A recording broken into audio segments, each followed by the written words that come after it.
Carmelo Anthony. We all know him. Some NBA fans love him, and some NBA fans can't stand him, for various reasons. Melo is one of the purest scorers that ever touched an NBA court. His offensive game had literally zero weaknesses. He first had great size for an NBA wing, being listed at 6'7" and weighing over 230 pounds when he first entered the NBA. To go along with his great size, he was lethal at scoring at all three levels of the court. He had the size to finish in the paint over bigger defenders. He had a nasty low post and high post game where he did most of his damage in the mid-range area. He also had the ability to put the ball on the floor and attack you off the dribble. He also had a three-point shot that you had to respect, because if he got hot from out there, instead of dropping the usual 25, he might drop a 40 or 50 ball if you're not careful. Shot off from half court at the buzzer. Oh, he puts it in from half court. It was no accident that he averaged over 20 points per game for the first 14 years of his NBA career. When it came to scoring, Melo was that guy. So you would think a player with Carmelo Anthony's play style, along with the longevity he had with scoring the basketball at a high level, that he would be a unanimous fan favorite and held in high regards by NBA fans all across the world. And for the most part, whenever I ask somebody about Melo, they only have positive things to say about him. There are some NBA fans out there, however, if you ask them about Melo,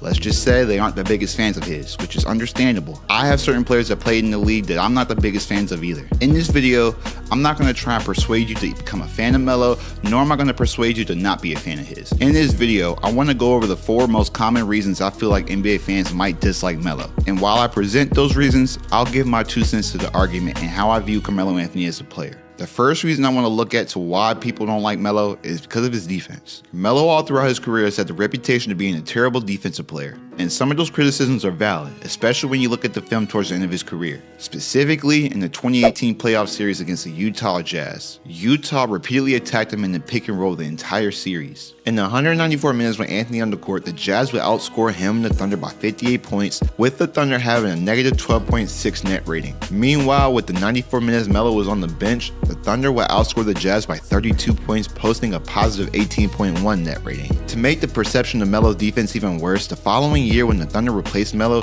they suddenly had the most efficient defense in the entire league. Towards the end of his career, there was no denying it. Melo was a below-average defender, and part of the reason why he had a hard time finding a home later on in his career. Oftentimes, however, people tend to take this stretch of basketball Melo played and only use this as evidence as to why Melo was a liability on the defensive side his entire career. There's definitely film out there of Melo playing excellent defense and holding the zone, not only in the post, but out in the perimeter as well. In my opinion, Melo had the same capabilities to compete on the defensive side of the floor as any of our favorite forwards from the past 2000s and 2010 era. He just didn't always exert as much effort as he probably should have. Melo probably in some of those games, at least in his prime years, didn't play hard on the defensive side of the ball, probably because of his responsibility of having to score at a high level in order for his team to win. If you look at the number of all-star teammates he played with during his career, he only played with 2, Chauncey Billups and Allen Iverson. It wasn't like Melo had no help like a preheat Bron did. He had teammates who filled their roles great and had long careers in the league because of what they brought to the team. But he never had a Kyrie Irving, a Jaylen Brown, a KG, or a D-Wade type of sidekick who could take the pressure off of Melo of having to have a good scoring night in order for the team to win. If Melo had an off game, his team's more than likely lost, no ifs, ands, or buts. So with that type of pressure on you on the offensive end of the floor, it could be difficult to exert the same amount of energy on the defensive side of the floor. Another thing to consider about Melo is he didn't have a finesse game. Melo's game was really physical, with him using his size and strength often to get to the spots of the floor that he wanted to. There were many years in his career where Melo would average over 8 free throws a night. I do understand now, the best player does set the tone on how hard the rest of the team plays. If you see the best player diving on the floor for loose balls and playing hard on defense, the rest of the team will follow. So I'm not trying to make excuses necessarily for why Melo's defense wasn't always the best. I honestly think it personally just depends on how much does being elite on both sides of the floor matter to you whenever you judge a player's game. Yeah, a player who's elite on both sides of the floor is more valuable than a player who's only elite in scoring. Someone like Kawhi who could play on both sides of the floor, I would consider to be better than Melo. But if you could score the basketball at a high and efficient level consistently, I personally do feel like that's the most valuable skill set a player can have on the NBA floor. And if he's not getting hunted for mismatches on the defensive side of the floor, then I'm not going to be as critical to a player who's able to score the basketball at that level. What a fly, young fella! The second reason I want to talk to as to why people might dislike Melo is his reputation of being a ball hog and selfish. Chauncey once said something like Melo was happier in a loss getting 35 than in a win where he only got 17, and that's all I needed to know. His former coach, George Karl, referred to Melo as a ball hog, along with a whole lot of people who followed the NBA. He's widely recognized as one of the greatest scorers in the game, but some of the other intangibles don't stand out. He does not make those around him better. Setting up teammates was not a strength of Melo's game. At least that's what the numbers would tell you on Basketball Reference, with him only averaging over 4 assists for one season his entire career. That's pretty low for someone who has the ball in his hands as much as Melo. But when you look at Melo's usage rate compared to his peers in the league during that time, they're very similar. So why does Melo have the reputation of a ball hog if his usage rate is the same as all of his peers? In my opinion, I don't think Melo was a ball hog necessarily. He was the number one option. He should have the most shots on the team. He just took really tough shots often. If you look at his true shooting percentage both for his career and the peak season that he had for true shooting percentage, both are below average compared to his peers. He was a heavy isolation player who loved the mid-range shot, and when he was on, Melo's scoring package was probably one of the purest and smoothest in NBA history. But like I said earlier, they were tough shots, so he wouldn't make all his shots all the time, and as his role changed, the tolerance for those missed shots wasn't the same. Part of the reason why Melo's true shooting percentage looked the way it did, though, could be misleading if you consider the era that he played in. True shooting percentage doesn't just take into account how many shots you make or miss. It also tells you how efficient the shots are that you're taking. If he played in the era where three-point shots were encouraged rather than getting as close to the basket as he could, then his numbers would look different. If you look at Melo and Kobe's peak shooting numbers compared to James Harden's best scoring season, Harden shot a higher true shooting percentage than both Kobe and Melo, not because he shot the ball better, but because of where the shots came from. Harden shot the same field goal percentage during his best scoring year as Kobe and Melo did in their best years,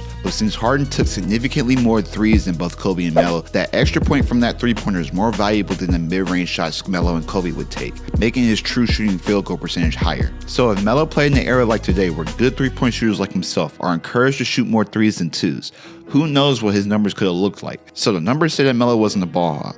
However, when people call Melo a ball hog or selfish, they don't normally point to the stats or look at the stats at all. If they were to hear the stats I just said a few seconds ago, it wouldn't change their perception of Melo one bit. Carmelo's game was very isolation heavy, so that could contribute to the selfishness allegations. If you want to call Melo a ball hog or selfish, then that's your perspective. And in a way, I can't say that you're wrong to have that perception of Melo. But if you ask me my 2 cents, I don't think Melo was a ball hog or selfish necessarily. I personally believe he was trying his best to make the best of whatever situation he was in during his time in the league. This leads me to my third reason why fans might dislike Melo, and that's because he hasn't done much winning in his career, specifically in the playoffs. Melo's playoff record is a depressing 28-55 for his career.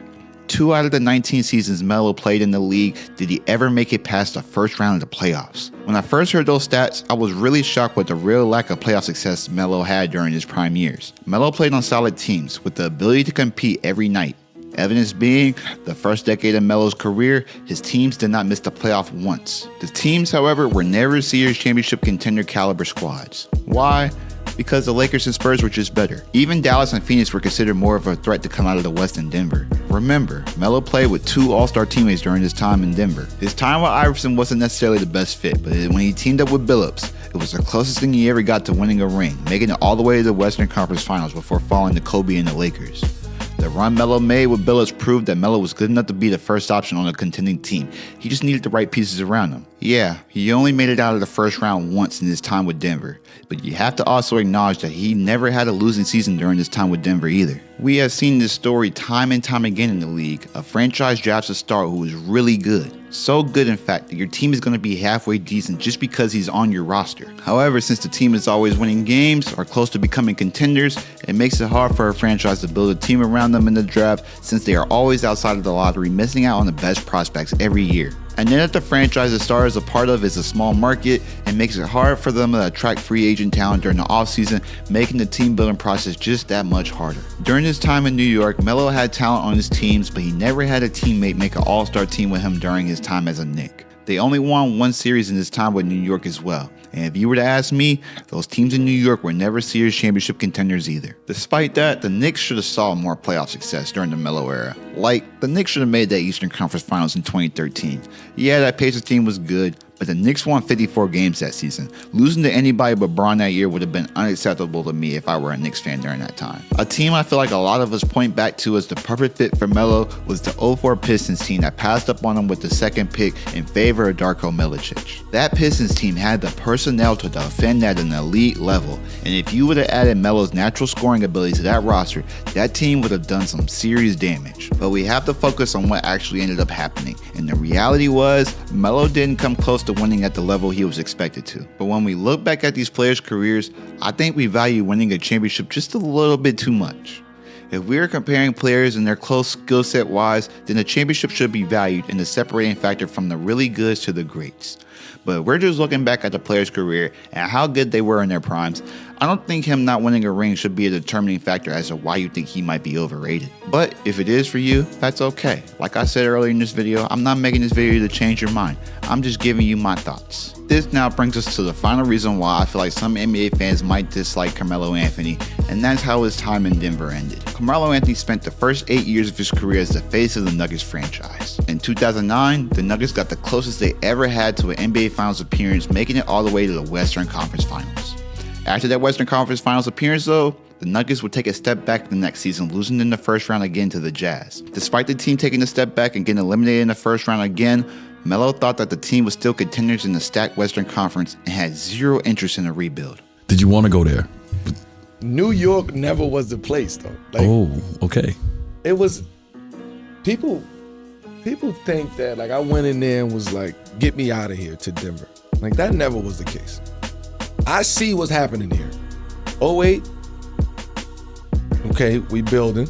09, we take a step and go to Western Conference Finals. Play the Lakers. Cole. Yep. We battle. Now we understand where we at compared to the champs, like compared to the Lakers and the San Antonios and those teams. Now we have a taste of that. Like me personally is like, yo, I could get it. We got to get there. I'm going to get it. Show me what y'all gonna do. I'm not trying to rebuild. I just got a taste of the Western Conference Finals. I'm not trying to rebuild. And you guys signed a 5-year deal. Yeah, so now I'm like, I got like a year, 2 years left. Right, in that deal. On that deal. So now like, y'all about to make me rebuild with 2 years left on my deal. Here's the play. Look, I'm not rebuilding. I'm hearing rumblings of y'all about to amnesty Chauncey. Right? Y'all gonna amnesty Chauncey.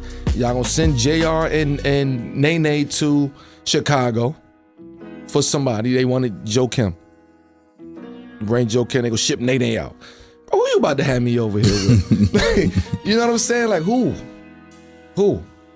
It took me 6 years to get to this point of making it to the Western Conference Finals. And now you want me to start all over again. No. So here's what we're gonna do. I don't know what y'all thing is, but I'm not trying to rebuild. I'm not saying I want to get out of here, but y'all got to show me y'all cards. And their cards was you out of there. Their cards was, no, we want you to stay. Well, you know how I go. We want you to stay. It's like, no, y'all playing with me now. I said this in June.